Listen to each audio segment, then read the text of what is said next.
আলহামদুলিল্লাহ, সমস্ত প্রশংসা, সমস্ত তারিফ সেই মহান রব্বুল আলামিনের জন্য, যে মহান রব্বুল আলামিন আমাদেরকে পবিত্র রমজান মুবারক মাসের দ্বিতীয় জুমার নামাজের উদ্দেশ্যে জামি রিজভিয়া মসজিদে আসার বসার তৌফিক দান করেছেন। আমরা সকলে বলি আলহামদুলিল্লাহ। প্যারে হাজারিন, আজ যে আলোচনা নিয়ে আমি দাঁড়িয়েছি, গত জুমাতে আমি বলেছিলাম যে আজকে যাকাতের ফজিলত এবং যাকাতের কিছু মাসাইলগুলোর উপরে আলোচনা করা হবে। কাদের উপরে যাকাত ফরজ আছে, কাদেরকে দেওয়া যাবে, নেশাব কি আছে, এই বিষয়গুলোর উপরে আজকে আলোচনা করা হবে। কোরআনুল কারীম ফুরকানুল মাজিদের মধ্যে আল্লাহ রাব্বুল আলামিন যাকাতকে নামাজের সঙ্গে কমপক্ষে 32 জায়গায় বর্ণনা করেছেন। এরকম ব্যাপার আকিমুস সালাহ ওয়া আতুজ যাকাত ওয়া ইউকিমুনাস সালাতা ওয়া ইউতুনাস যাকাত, এইভাবে করে কোরআনুল কারীম নামাজের সঙ্গে 32টি জায়গায় আল্লাহ রাব্বুল আলামিন ব্যতীত আরো আছে, কিন্তু নামাজের সঙ্গে 32টি জায়গায় আল্লাহ রাব্বুল আলামিন কমপক্ষে আলোচনা করেছেন যাকাতে। তো যেভাবে নামাজ ফরজ, যেভাবে রোজা ফরজ, তেমনি ভাবে যাকাতও সাহেবে নিসাবের উপরে ফরজ আছে। যাকাত দিয়ে বান্দা কারো উপর হিসাব করে না। নামাজ যেভাবে আমাদেরকে পড়তে হবে বাধ্য আছে, আল্লাহ রাব্বুল আলামিন আমাদেরকে যদি সম্পদ দিয়েছেন তবে যাকাত আমাকে দিতেই হবে, এটা ফরজ আছে। যে না না দিলে চলবে না, যাকাত ফরজ আছে, যাকাত দিতেই হবে। আর যাকাত ইসলামের দ্বিতীয় হিজরিতে রোজা ফরজ হওয়ার আগে যাকাত ফরজ হয়েছে। আগে যাকাত ফরজ হয়েছে দ্বিতীয় হিজরিতে, তারপরে দ্বিতীয় হিজরিতেই রোজা ফরজ হয়েছে। যারা হাজির, রোজা এবং নামাজ তো সবার উপরে ফরজ আছে, কিন্তু যাকাত এবং হজ এটা সবার উপরে ফরজ আছে। আল্লাহ রাব্বুল আলামিন বান্দাদের শক্তির বাহিরে কোনো কিছু রেখেনি। আপনার শরীর যদি দুর্বল আছে তো রোজাও মাফ আছে, যখন সুস্থ হবে ওই রোজাগুলো পরবর্তীতে আদায় করতে হবে। যারা গরীব আছেন তাদের উপরে যাকাত ফরজ না। আল্লাহ রাব্বুল আলামিন যাদেরকে সম্পদ দিয়েছেন, আল্লাহ রাব্বুল আলামিন তাদেরকে বলেছেন আমি তোমাকে সম্পদ দিয়েছি, এখন তুমি যাকাত দাও। আর এই যাকাত কি আছে, যাকাতের শাব্দিক অর্থ যদি বোঝা যায় পড়ি আমরা, তো যাকাতের শাব্দিক অর্থ হচ্ছে পরিষ্কার করা, পরিচ্ছন্ন করা। সুবহানাল্লাহ। যাকাত যেহেতু মালের বের করতে হয়, সেটা তিজারতের মাল হোক বা সোনা বা রূপে হোক, অলংকার হোক, অথবা আমার টাকা পয়সা হোক, মালের যাকাত আমরা বের করি। তো যাকাত হচ্ছে মালের মহিলা। আমি যখন যাকাত বের করে দিব, আল্লাহ রাব্বুল আলামিন আমার এই সম্পদকে পাক এবং পবিত্র করে দিবেন। আর মনে রাখবেন, যে সম্পদ পাক হবে সেই সম্পদের মধ্যে আল্লাহ রাব্বুল আলামিন বরকত দান করবেন।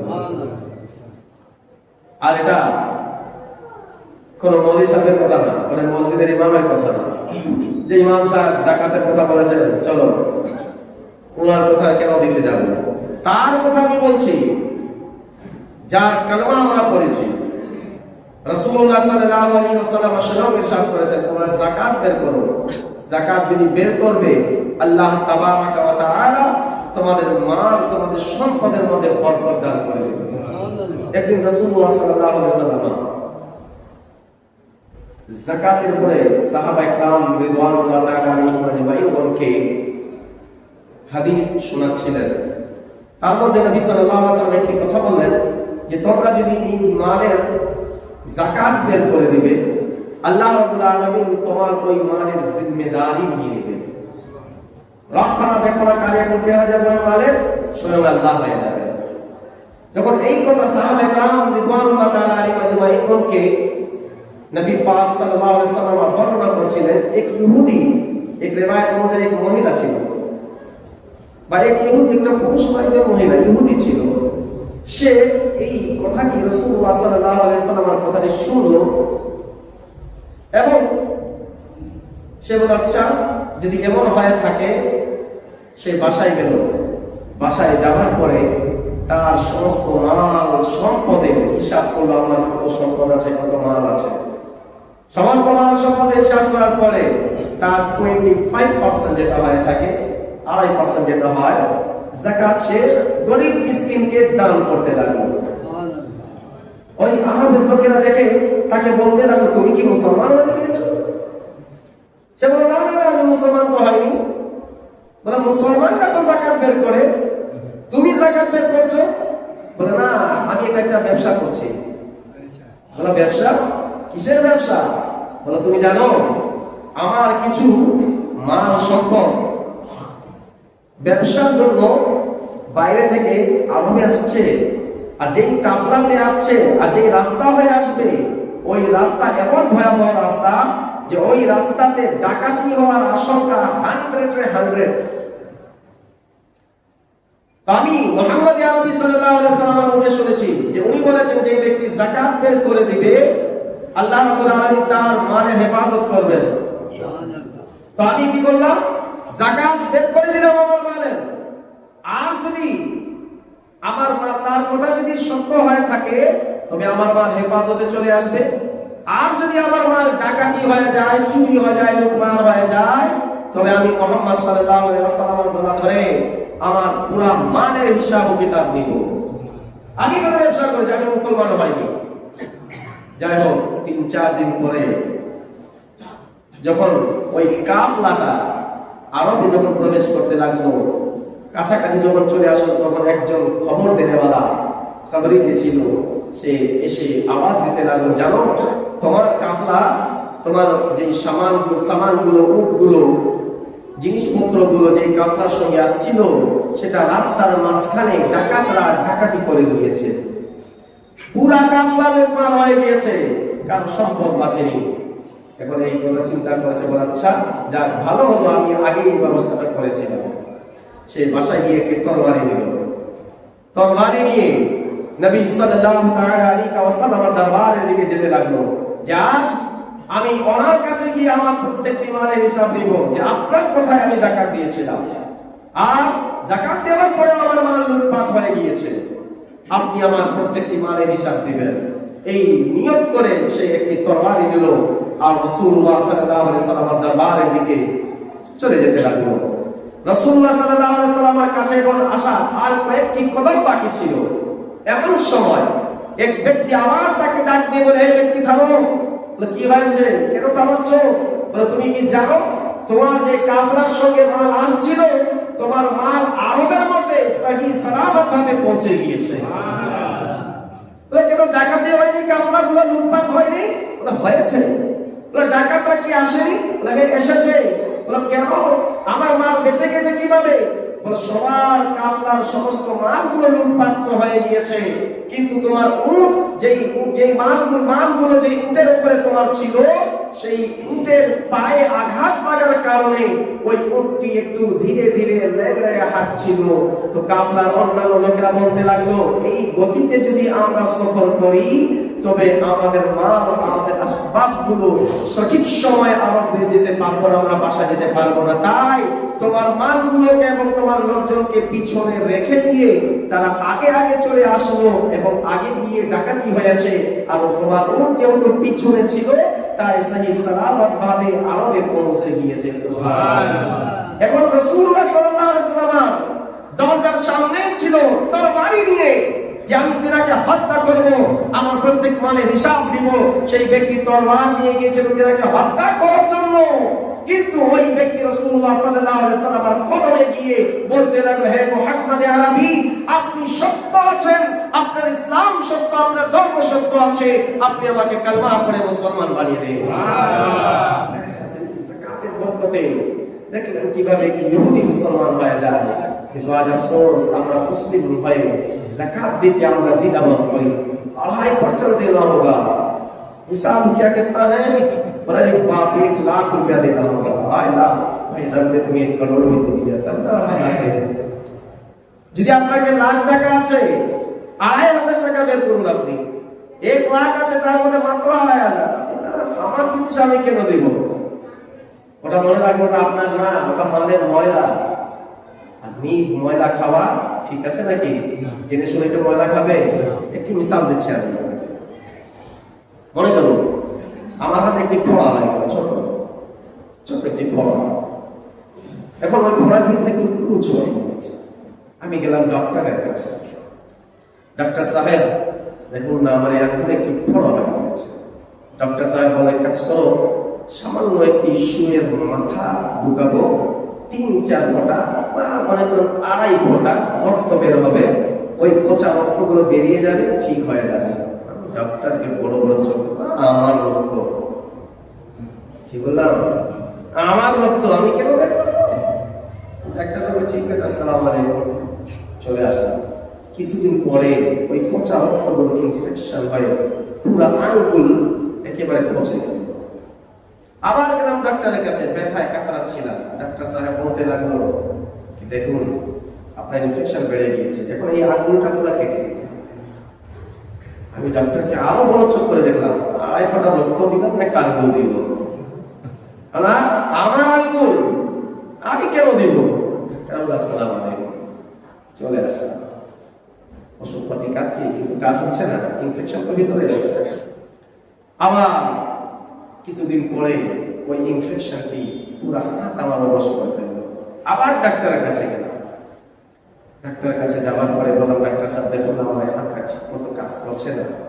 ডাক্তার সাহেব আবার চেক আপ করলেন, বললেন দেখেন পুরো ইনফেকশন হাত পর্যন্ত পৌঁছে গিয়েছে, এই হাতটা আপনি যদি কেটে ফেলবেন তবে আপনি বেঁচে যাবেন। চোখ দেখলাম আমি, বাপ রে বাপ, আমার হাত আমি দিব না? ডাক্তার সাহেব ঠিক আছে, খোদা হাফেজ, এখন আপনি যান, ডেট এক্সপায়ার। কিছুদিন পর ওই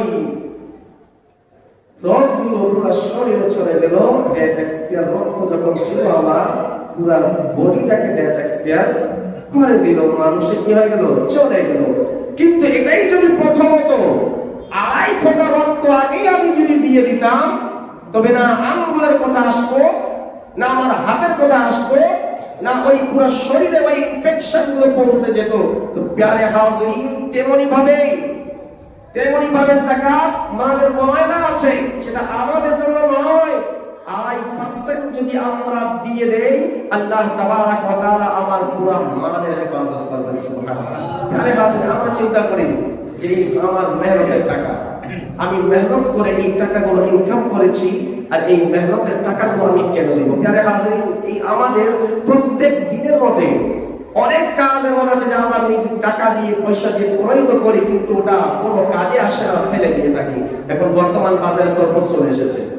একটা মিসাল দিচ্ছি আপনাদেরকে যেন বোঝা যায় যে আজ আমরা ছোটখাটো জিনিসে ধ্যান দেই না, খেয়াল করি না, কিন্তু যখন যাকাতের বিষয় আসে, বাপ রে বাপ, 2.5% আমি দিয়ে দিব, মাত্র 2.5% আছে। কিন্তু আপনি একটু বাজারে যাবেন, তরমুজ খরিদ করবেন, বর্তমান বাজারে আছে যে 100 টাকা কেজি তরমুজ আছে না? এখন একটা আপনি তরমুজ খরিদ করলেন, যদি ছোট হয়ে থাকে তো 4 কেজির একটি তরমুজ আপনি যদি খরিদ করবেন, তার মধ্যে কি হয়ে গেল? আপনি 400 টাকা খরচ করে দিলেন। কিন্তু ওই তরমুজকে আপনি পুরো আস্ত তরমুজ খাইতে পারবেন না। কি করতে হবে? তরমুজের ভিতরে যে লাল জিনিসগুলো সেগুলো খেয়ে ফেলবেন, কিন্তু তার খোসাগুলো একেবারে ফেলে দিতে হবে। খোসাগুলো কি খাওয়া যায়? আপনারা বুঝতে পারছেন তো? খোসাগুলো কি খাওয়া যায়? খাওয়া যায় না। ভিতরের লাল জিনিসগুলো কিন্তু খাওয়া যায়, কিন্তু উপরে সবুজ যে খোসাগুলো আছে, চামড়া ছিটকাগুলো আছে, ওগুলো কিন্তু খাওয়া যায় না। ওই চামড়াগুলোর দাম কি কম নিয়েছিল নাকি ওই 100 টাকা কেজি? কিন্তু সেটা কি করছি আমরা? ফেলে দিচ্ছি কিনা?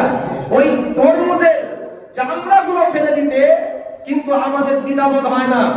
আমরা কোনোদিন আফসোস করি না कि बाप रे बाप 400 रुपया किलो हमने खरीदा और इसे हम फेंक रहेंगे, नहीं इसे भी खा लो। কোনোদিন এই চিন্তা এসেছে আমাদের মাথায়? কেন আসে না? না, ये इंसान नहीं खाते, ये जानवर खाते हैं। কথাটা বুঝতে পারতেছি আমি? এটা মানুষ খায় না, এটা পশু প্রাণীরা খায়। প্যারে হাজির, এই চিন্তা, এই ধারণা আমাদের মাথায় ঢুকেছে। যদিও 400 টাকায় ওই তরমুজ খরিদ করেছি, 100 টাকা কেজি, কিন্তু দেখা যায় 2.5% কি আপনি যদি হিসাব করবেন 3-4% বেশি তরমুজের অংশগুলো আমরা ফেলে দিয়ে থাকি।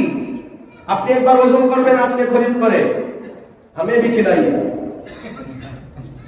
और वजन कीजिए कितना खाया कितना फेंका। किंतु আমরা যখন ফেলে দিয়ে থাকি अफसोस एक बार আসে না कि भाई हमको 400 रुपए में खरीदा फिर उसे हम फेंक क्यों रखेंगे।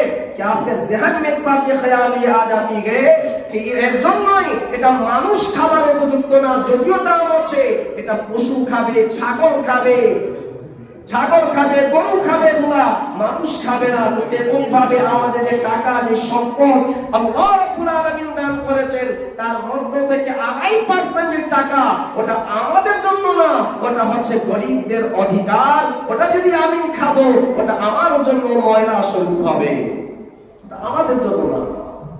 আফসোস করার কিছু না।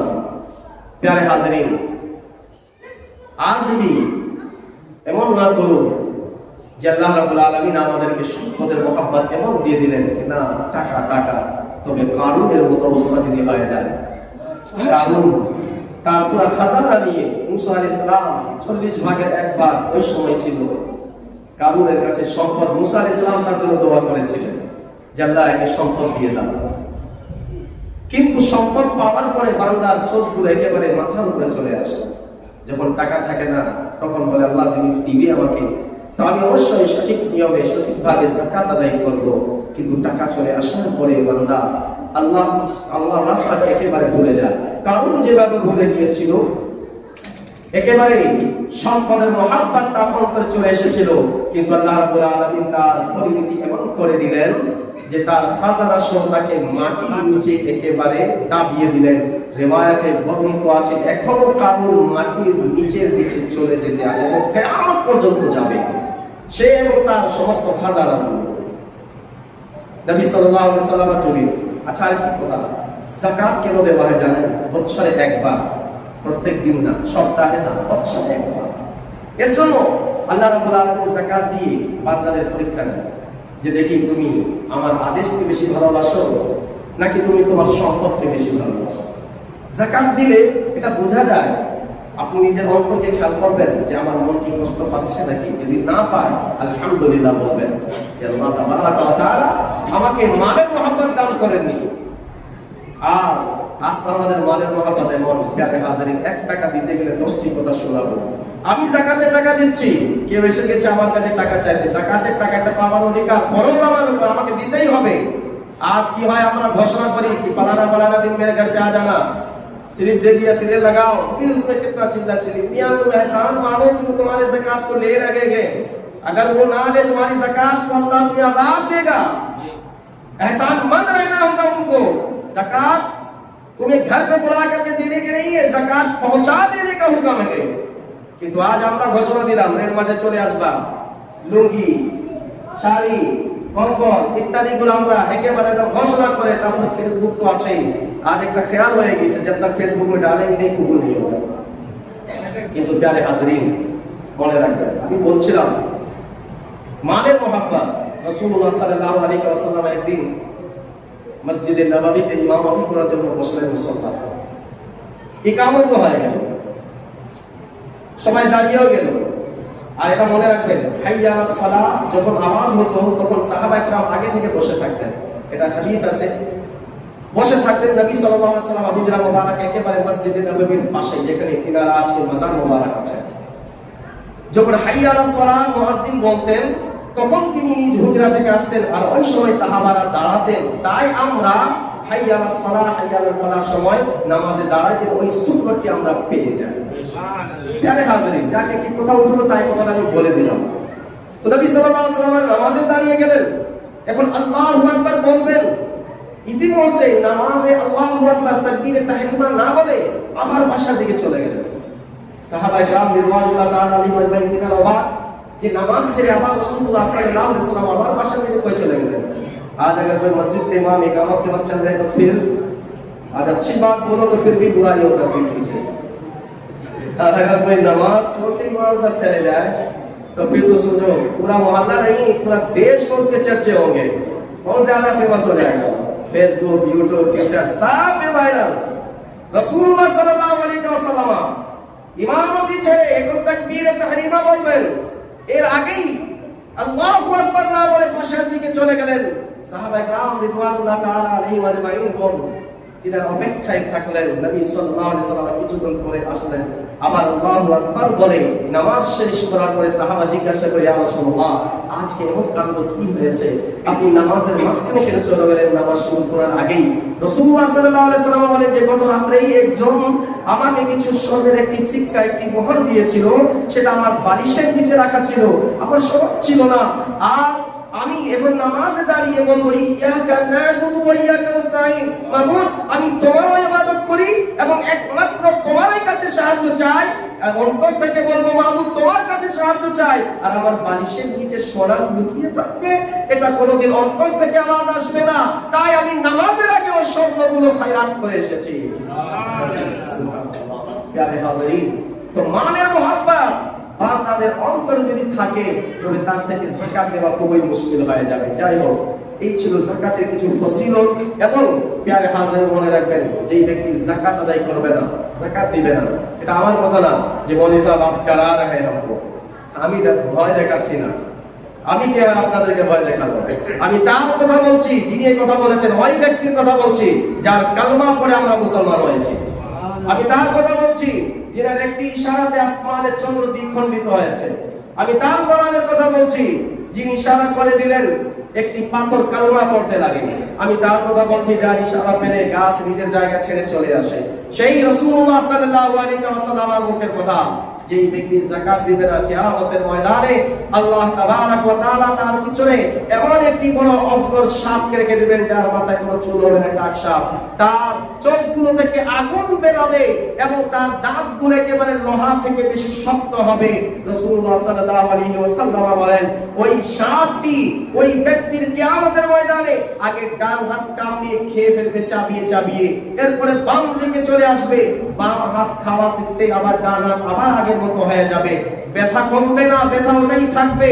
আবার চলে আসবে, তার ডান পা খাবে, বাম পা আবার খাওয়া শুরু করবে, ডান পা আবার হয়ে যাবে, তার মাথা খাবে, আবার কিছুক্ষণ পরে তার হাতের দিকে চলে আসবে। এইভাবে প্রসেসিং চলতেই থাকবে যতদিন আল্লাহ রাব্বুল আলামিন চান।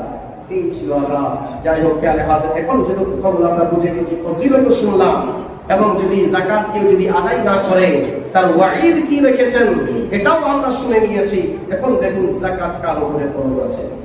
প্যারে, যাকাত হচ্ছে এমন ব্যক্তি যার কাছে 52 ভরি রূপা বা তার মূল্য সমপরিমাণ মূল্য টাকা পয়সা আছে এবং তার উপরে 1 বছর চাঁদ হিসাবে, জানুয়ারি ফেব্রুয়ারি না, চাঁদ হিসাবে 1 বছর অতিবাহিত হয়েছে, তখন ওই সম্পদের উপরে ওই ব্যক্তির উপরে যাকাত ফরজ। যদি অলংকারের উপরে যদি যাকাত হয়ে থাকে তো রূপা 52 ভরি, আর স্বর্ণ যদি থাকে তো স্বর্ণ 7.5 ভরি যদি হয়ে যায় তবে তার উপরে যাকাত ফরজ হয়ে যায়। কিন্তু যদি টাকা যদি হিসাব করা হয় যে টাকার উপরে কত হবে, তো বর্তমান বাজারে আই থিংক আমার মনে হয় 4000 বা 3000 টাকা ভরি রূপা আছে। তো এই হিসাবে আপনি 52 ভরি রূপার টাকা হিসাব করে নেবেন যে আমার 52 ভরি রূপার হিসাবে টাকা কত হয়। এত টাকা যদি আমার আছে, আপনার কাছে থাকুক বা আপনি ব্যাংকে লুকিয়ে রেখেছেন, তার উপরে কিন্তু যাকাত হয়ে যাবে, যাকাত দিতে হবে। আর একটি বিষয় যেটা আজ আমরা বড় একটি ধরনের মিস্টেক করে থাকি, কি যাকাত हम समझते सिर्फ मर्दों पर फर्ज है। আমরা ভাবি শুধু পুরুষদের উপরে যাকাত ফরজ, মহিলাদের উপরে যাকাত फर्ज না। কিন্তু हकीकत देखा जाए कि बहुत सारे घर ऐसे हैं जहां पर मर्द के ऊपर যাকাত फर्ज नहीं होते, औरतों पर हो जाते हैं। সেটা কিভাবে? পুরুষরা যদি গরিব হয়ে থাকে, সে দিন রোজগার আছে, দিন কামাই করে দিন খায়, কিন্তু মহিলা যখন বিয়ে করে এসেছিল তার শ্বশুর বাড়ি থেকে, তার মা কি করলো, তাকে কানে বা নাকে বা হাতে সোনা বা রূপার কিছু অলংকার দিয়ে দিল। এখন মনে রাখবেন, কারো কাছে যদি শুধু সোনা থাকে, গোল্ড থাকে, তবে 7.5 ভরি হতে হবে। আর যদি শুধু রূপা থাকে 52 ভরি হতে হবে। কিন্তু কারো কাছে দুটাই আছে, 1 ভরি যদি সোনা আছে বা অল্পটুকু সোনা আছে আর অল্পটুকু যদি রূপা আছে, এখন তাদের নিসাব আলাদা আলাদা করে হবে না, দুটোটার দাম একসঙ্গে করে দেখতে হবে। দুটার দাম মিলে 52 ভরি রূপার দামের সমপরিমাণ হচ্ছে তবে তার উপরে যাকাত প্রত্যেক বছর দিতে হবে। अब औरतें ये कहेंगी कि भाई हमको मेरे पास तो ये सोना चांदी हम कहां से देंगे पैसा। যদি আপনার কাছে টাকা নাই তবে আপনাকে এটা ভেঙে দিয়ে টাকা পরিশোধ করতে হবে প্রত্যেক বছর। তারপর থেকে স্বামী যদি চায় বের করে দিতে পারে, যেহেতু মহিলারা স্বামীর আন্ডারে থাকে। যাই হোক, এটা হলো যাকাত কাদের উপরে ফরজ। যদি আমার ব্যবসার মাল আছে, তিজারতের মাল আছে, আর ওই মালের টাকাগুলো যদি হিসাব করলাম, যত সমপরিমাণ 52.5 ভরি রূপার পরিমাণ যদি আমার মালের টাকাগুলো হয়ে যাচ্ছে, তবে ওই ব্যবসার মালের উপরেও কিন্তু যাকাত ফরজ হয়ে গিয়েছে। আর যাকাত দেওয়ার হিসাব হচ্ছে আমাদেরকে কত, 40 ভাগের 1 ভাগ, অর্থাৎ 2.5% আমাদেরকে যাকাত দিতে হবে। 1 লক্ষকে 2,500 টাকা যাকাত দিতে হবে। যাকাত এখন কাকে দিবেন? যাকাত এমন ব্যক্তিকে দেওয়া যাবে যার উপরে নিজে যাকাত ফরজ না। যাকাত কোনো মসজিদ বা কোনো মাদ্রাসায় দেওয়া যাবে না, কেননা যাকাত দেওয়ার জন্য শর্ত হচ্ছে কাউকে মালিক বানানো। মসজিদ তো আপনি মসজিদকে টাকা দেবেন তো মসজিদ তো মালিক হয়ে যাবে, मादरसा टाका देवें मादरसा तो मालिक होगा। अब आप कह सकते मौलाना साहब तो फिर हमारे बगल ही में मदरसा तो यहाँ के लोग तो रशीद लेके घूमते रहते, हम कहेंगे हाँ আপনি খেয়াল করবেন যখন মসজিদ মাদ্রাসার জন্য যদি মসজিদে তো যাকাত দেওয়াই যাবে না, আর মাদ্রাসার জন্য যেহেতু ওখানে ছোট ছোট ইতিম গরিব বাচ্চারা লেখাপড়া করে, তো আমরা কি করি বেশি করে উস্তাদরা বা কমিটির লোকেরা যাকাতের টাকা কালেকশন করেন। তবে খেয়াল করবেন আপনি আগে জিজ্ঞাসা করে নেবেন যে এই মাদ্রাসা টাকাগুলো যারা কালেক্ট করছেন হামিলিনে যাকাত তাদেরকে বলা হয়, তারা যদি হিল্লায়ে শারঈ যদি করে নিবে তবে আপনার যাকাত আদায় হবে। আর যদি আপনি মাদ্রাসার নামে যাকাতের টাকা দিয়ে দিলেন আর তারা যদি হিল্লায়ে শারঈ না করে থাকে তবে আপনি 1 লাখ টাকা কি 1 কোটি টাকা দিলেও আপনার যাকাত আদায় হবে না। তাই যাকাত দেওয়ার আগে আপনি অবশ্যই যদি মাদ্রাসায় দিচ্ছেন, যদি আপনি কোনো গরিবকে দিচ্ছেন তাকে মালিক বানিয়ে দিলেন, এটা তো ঠিক আছে। কিন্তু যদি মাদ্রাসায় দিচ্ছেন তবে আগে আপনি তাকে প্রশ্ন করবেন আপনি এই টাকাগুলোকে হিল্লায়ে শারঈ করাবেন কিনা। যদি আপনি না জিজ্ঞাসা করেন আর কিয়ামতের ময়দানে আপনি ওই ব্যক্তিকে দায় দিতে পারবেন না যে আল্লাহ মাইনে তো দিয়ে দিয়া, না আপনার অধিকার আছে, আল্লাহ ফরজ তার উপরে করেনি, আপনার উপরে করেছে ফরজ। তাই আমার উচিত যে আমি যে যাকাতটা দিচ্ছি আমার যাকাত সঠিকভাবে আদায় হচ্ছে কি হচ্ছে না আপনাকে তদন্ত করতে হবে। যে কোনো মাদ্রাসার লোকেরা আসলে রসিদ নিয়ে সবাইকে দেওয়া যাবে না, আপনি তদন্ত করবেন হাকিকাতে সেটা মাদ্রাসার জন্য নিচ্ছে এবং সেই হিল্লায়ে শারঈ। এখন হিল্লায়ে শারঈ কি আছে আমি সংক্ষিপ্ত আকারে আপনাদেরকে বুঝাই দেই। মাদ্রাসা বা যে কোনো এরকম প্রতিষ্ঠানগুলো থাকে যেখানে যাকাতগুলো কালেকশন করা হয় ইতিমখানাগুলোতে, তখন হিল্লায়ে শারঈর নিয়ম হচ্ছে এটা যে আপনি ওই যাকাতের যে টাকাগুলো আছে ওই টাকাগুলো কোনো এক গরিব লোককে পুরোপুরি দিয়ে দিতে হবে। যখন ওই পুরো গরিব লোকটি যাকাতের পুরো টাকা নিয়ে নিল, সেই যাকাতের মালিক হয়ে গেল, আপনার যাকাত আদায় হয়ে গেল। এখন পুরো টাকার মালিক ওই ব্যক্তি এবং ওই ব্যক্তি স্বইচ্ছায় ওই পুরো টাকাটা বা কিছু টাকাটা মাদ্রাসায় দান করে দিবে। যাকাত দেওয়ার যাকাতও আদায় হয়ে গেল এবং ওই ব্যক্তি মাদ্রাসায় টাকা দান করার নেকিও পেয়ে গেল। এইভাবে মাদ্রাসাগুলো বিশেষ করে যাকাত দেওয়া হয়। মাদ্রাসায় যারা গরিব ইতিম বাচ্চারা আছেন যারা বালেগ তাদেরকে এইভাবে দিয়ে হিল্লায়ে শারঈ করে দেওয়া হয় এবং কিছু টাকা তাদেরকে দিয়ে দেওয়া হয়। তো আপনারা অবশ্যই খেয়াল রাখবেন এবং প্যারে হাজিরিন মনে রাখবেন আমি যার থেকে বাস একটি মূল কথা বুঝে নেবেন, এমন ব্যক্তিকে যাকাত দেওয়া যাবে না আমি যার থেকে এসেছি এবং আমার থেকে যারা এসেছেন তাদেরকে যাকাত দেওয়া যাবে না। এটা হলো মূল, এটা হচ্ছে কারণ। অর্থাৎ আমি যার থেকে এসেছি মানে আমার মা বাবা, আমার মা বাবার মা বাবা, এর উপরে যতগুলো আছে আমার মা বাবা অর্থাৎ আমার দাদা দাদি, আমার নানা নানি, তাদেরকে যাকাত আমি দিতে পারবো না। আর আমার থেকে যারা এসেছে অর্থাৎ আমার সন্তান, আমার নাতিপুতিগুলো, তাদেরকে আমি যাকাত দিতে পারবো না। কোন সৈয়দকে কেউ যদি নিজেকে সৈয়দ বলেছে তাকে যাকাত দেওয়া যাবে না, সৈয়দকে যাকাত দেওয়া হারাম। এমনকি কোন যদি হাশিমি বংশ থাকে তাকেও যাকাত দেওয়া যাবে না। যাকাত দিলে যাকাত কোনদিন গ্রহণযোগ্য হবে না। হ্যাঁ, তারা যদি গরিব আছেন তবে আপনি কি করবেন তাকে সম্মানী দিতে পারেন, তাকে আপনি হাদিয়া দিতে পারেন, তোহফা দিতে পারেন, সহযোগিতা করে দিতে পারেন, কিন্তু তাদেরকে যাকাত দেওয়া যাবে না। প্রিয় হাজরিন, এই ছিল যাকাতের আরো অনেক কয়েকগুলো মাসলাগুলো রয়েছে। এখন আরেকটি লাস্ট কথা আমি বলে দেই, জমিন যেহেতু আছে হাজতে আসলের বাইরে, তো যেই জমিন মানুষ এই নিয়তে খরিদ করেছে যে আমি জমিনটি পরবর্তীতে বিক্রি করব, ভালো করে নিয়ে রাখেন। आजकल ये बहुत होता है, फिर जमीन पे ज़कात तो नहीं है, दे दिया करोड़ रुपया है, जमीन लेके फेंक दिया। কেউ যদি এই নিয়মে খরিদ করেছে যে আমি জমিন নিলাম, ভবিষ্যতে বাসা বানানো জায়গা থাকবো, আপনি বাসা যদি নাও বানান, কিন্তু নিয়ম ছিল আমি বাসা বানাবো, কিন্তু টাকা হলো না বা কিছু সমস্যা আসলো, কিন্তু নিয়ত কিছু আমি বাসা বানাবো, জায়গায় থাকবো, তবে ওই জমিনের উপরে যাকাত নেই। আর যদি এই নিয়ত ছিল জমিন খরিদ করেছিলেন আর নিয়ত ছিল इसको बेचेंगे, लाभ होगा, फिर दूसरा जगह लेंगे। আজকে জমিনের কিছু দালালের কোন হয় যারা জমিনের বেচা কেনা করেন, তো যারা এই নিয়তে জমিনগুলো খরিদ করেছেন, তবে ওই জমিনের উপরে যাকাত আছে, তারও 2.5% যাকাত বের করে দিতে হবে। আরো যাকাতের অনেক মাসআলাগুলো রয়েছে, ইনশাআল্লাহ তাবারাক ওয়া তাআলা চেষ্টা করব যে আগামী সপ্তাহে আরো ক্লিয়ারলি কিছু যাকাতের মাসাইলগুলো যেগুলো আজকে বেঁচে গিয়েছে, ছুটে গিয়েছে, সেগুলো আমরা আলোচনা করব।